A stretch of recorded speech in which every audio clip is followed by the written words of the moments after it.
Excellent. Now let's try and understand what the objective of this entire case study is all about. So here goes. To undertake a comprehensive qualitative market assessment exercise focused on the European continent to ensure the following output across the three forthcoming fiscals 2016 to 2018. So it's going to be 2016, 2017 and 2018. So they want to go for a comprehensive qualitative market assessment exercise which is going to be focused on the European continent across industries. They're not specifying any specific industry, right? So what is the purpose? Here's it's multi-pronged, right? So the first one is to gauge the product or the solution portfolio demand and acceptance matrix. The second is to ensure the product solution portfolio exposure by the marketing function by providing qualitative market assessment.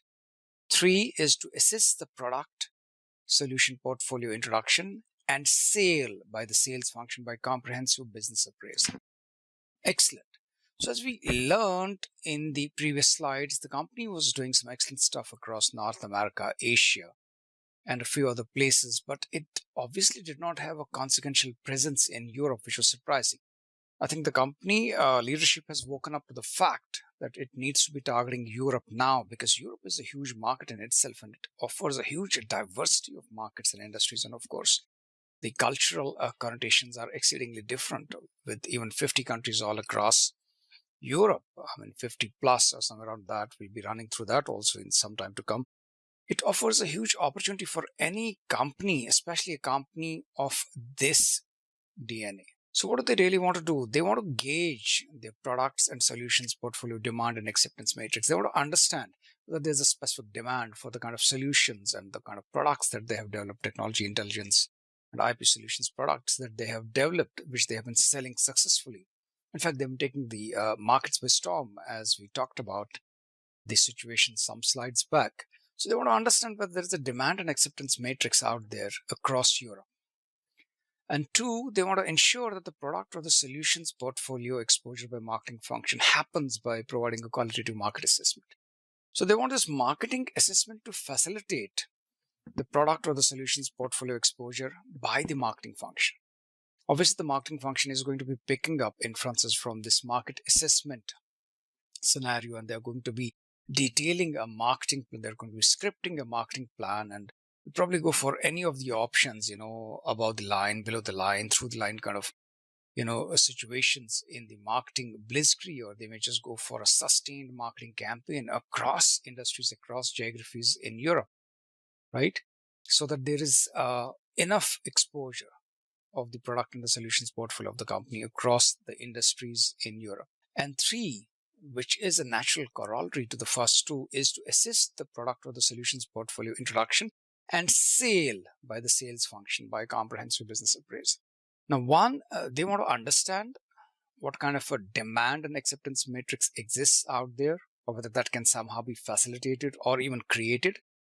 2, they want to make sure that a qualitative market assessment exercise happens, which primes the marketing function to ensure that the product or the solutions portfolio gets exposed. There's information dissemination about the products and the solutions of this company across the European business biosphere. And of course, 3 is to obviously make sure that there's some kind of a revenue generation happening. So to assess the product or the solutions portfolio introduction and sales by the sales function by comprehensive business appraisal. So there will be a business appraisal basis the demand and acceptance matrix, basis the exposure of the product and solutions portfolio, and basis that the company is going to be deploying its sales team, setting up sales offices probably, and ramping up people out there, which we'll talk about after some time in this slide only. Fine. And they want to make sure that they generate substantial revenues out there, and that's what we are coming to now. And as an indirect corollary to the above, not a direct corollary, fine, aid the company in doing what? In generating 25 to 40% revenues from the European continent across the forthcoming 3 fiscals.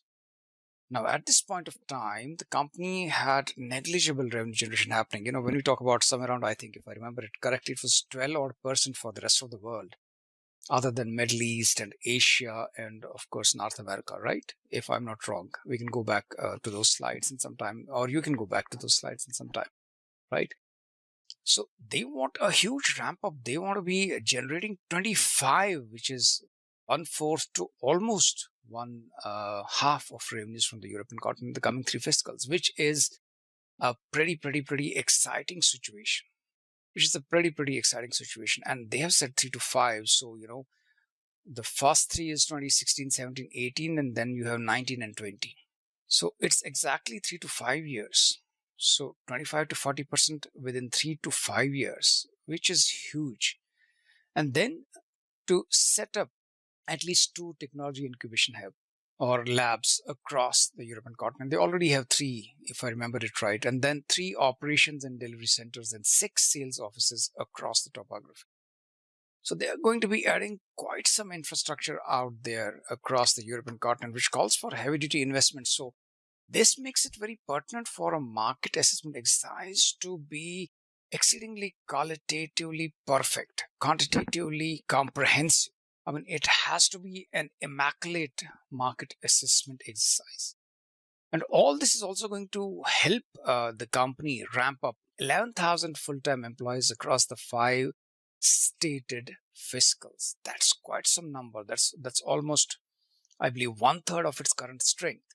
It's somewhere around 30,000 plus, if I remember it correctly, right? So basically, what I can see is that this is a huge dream enunciation. This is a huge vision enunciation by the company leadership when it comes to targeting Europe. They're not going to do it on a small scale. They're not going to be creeping and crawling across borders, across industrial bandwidths. They are going to be there in a huge panzer movement. They are going to be taking it by storm like the rest of the world. I mean, look at it. The kind of investments that they are going to be making, they're going to be generating 25 to 40% revenues. That's the aim. They're going to be setting up 2 technology incubation labs, 3 operations or delivery centers, and 6 sales offices. And they want to be recruiting 11,000 locals across various countries. I mean, it could be any of the 50 countries out there and 6 dependencies, if I'm sure right about it. So it's a huge vision enunciation. Now, this makes the job of the market research team or the market research consultancy or the market researchers per se. We're not going to be talking about them right now. We'll get to know who does it later on. It's going to be making the job very demanding. I'm not going to call it tough. Every market research job is a tough nut to crack. But this is going to be a demanding exposition. This is going to be a demanding proposition to line up situations which will help facilitate the materialization of all these initiatives, the objectives, whether you have them directly out there or you have them indirectly out here. Fine. So this is the objective, and this is the objective of this case study, and this is exactly what we are studying. Because had I just started off with the objective right at the beginning, after the introduction about the case study, I mean, it would not have made any sense to you.